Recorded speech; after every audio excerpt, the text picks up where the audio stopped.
Hello everyone, this is the LEGO Minecraft The Nether Portal set. This one set tries to do a lot of things. It tries to create a bridge between the overworld and the nether. It brings in a bunch of creatures, it brings in some accessories, it brings in some action features, some ores, and also it adds on to your existing minecart track system if you have any other set that they've made so far that uses the second generation tracks. It'll work with some of the first gen ones as well, like the mine set, but it's mostly intended to work with the most modern designs that use curved actual corners. I might as well talk about this Gast first, since it's such a large and imposing and obvious thing in the set. It is a good deal larger than the last Gast they made, and has a completely different build rather than relying upon tiles, including printed ones on the outside of a build. This one just relies on brick-based and plate-based building to get the details in it, to get the shaping. Even the eyes. The eyes are done very nicely, with the stud pieces actually moved just a half a stud back with jumpers. The entire new Gast build is actually upside down.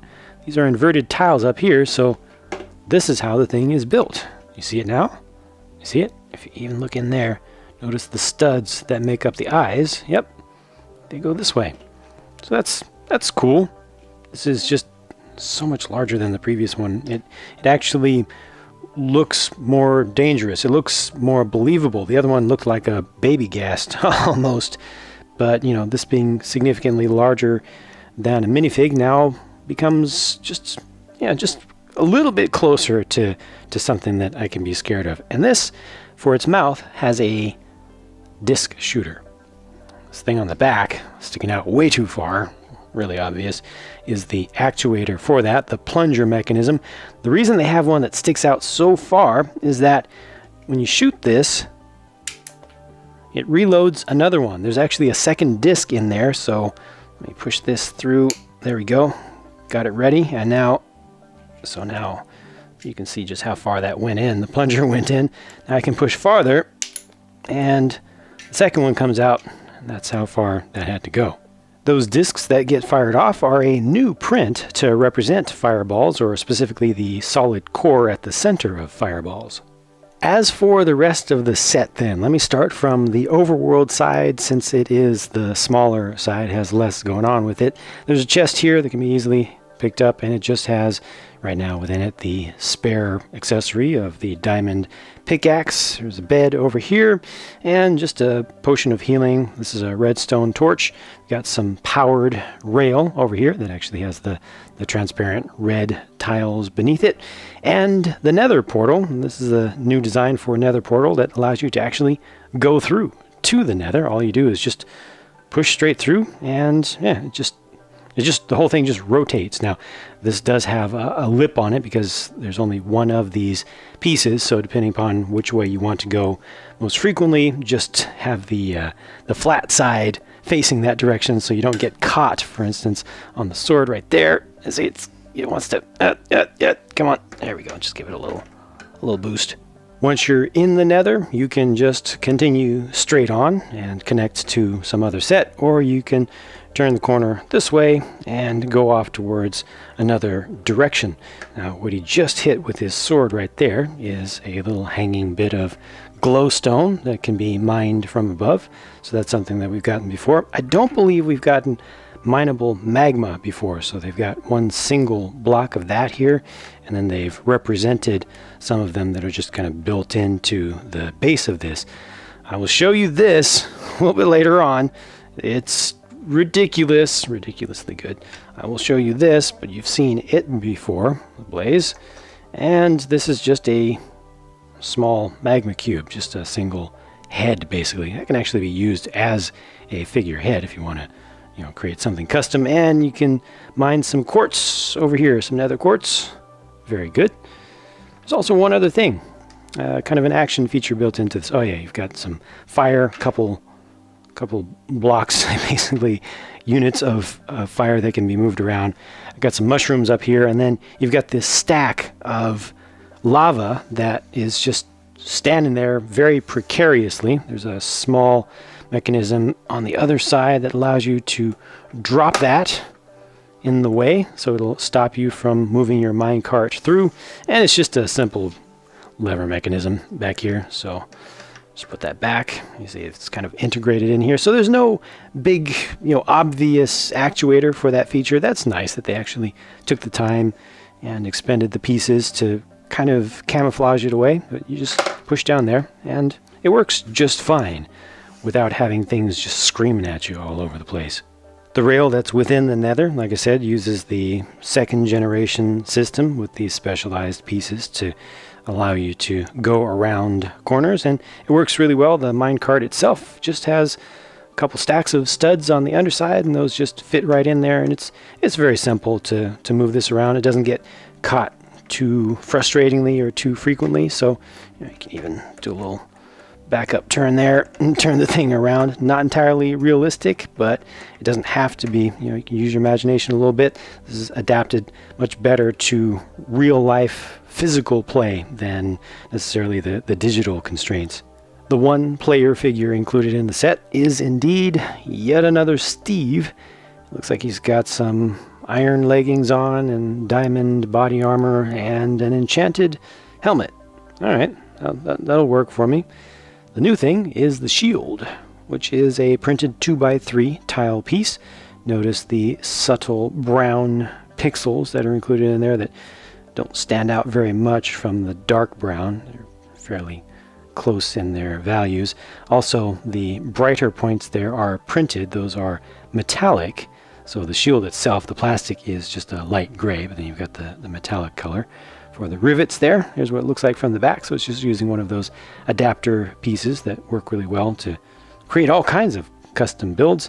There's nothing new to see with this Steve in terms of his face or his body print, so I'm not even gonna bother taking the body armor off. But yeah, it's just Steve, man.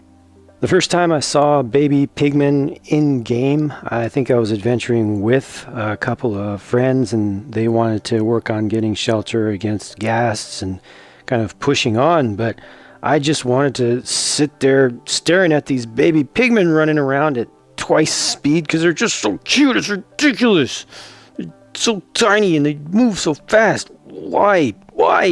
Oh, it's terrible. Now Lego has made them. I hate them so much because I like this so much. It's ridiculous. I want to have a whole handful of these and just be able to, pose them all over my Nether display that's under my city. It's just using the baby main body piece, and then they've used this miniature head so you can rotate that. Oh, come on. That's just not fair. You can rotate that around, and you can just imagine like a half a dozen of these just running around at super high speed. The print on the head isn't the best. The print on the body is perfectly fine. And yeah, I'm sold. I want all of these, just all of them. The connection there, it's just a bar-sized peg. There you go. See, nothing else I can show you can compare. I mean, this small magma cube is just so boring by comparison. I mean, it's all right, and I appreciate the fact that they actually use the heads for these, so you can use it, like I said, on custom figures if you want to do a disguise or something. But, it is what it is. Lego's official blazes are pretty good, though. That's pretty well done. And it's not that frequent these days that you get those nozzle pieces in yellow. I think the Minecraft sets have been the primary source of those parts for folks who sell on Bricklink and such. And again, this does use the standard head, so you can use that as well for custom figures. But we've gotten blazes before. I'm not sure if this is the cheapest set in which we've gotten a blaze.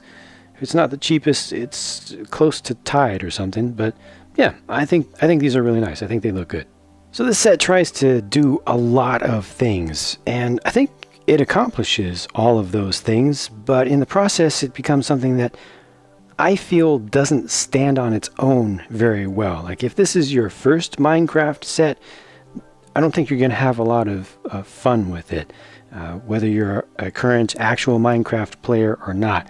I feel like this has to be connected to another set, either on the Nether side, or I would recommend something on the Overworld side to be to give you the best value, because most folks spend most of their time in the Overworld, and even folks who don't know anything about Minecraft but kind of recognize what dirt with grass on top of it looks like, will recognize the Overworld stuff and kind of connect with that a little bit better.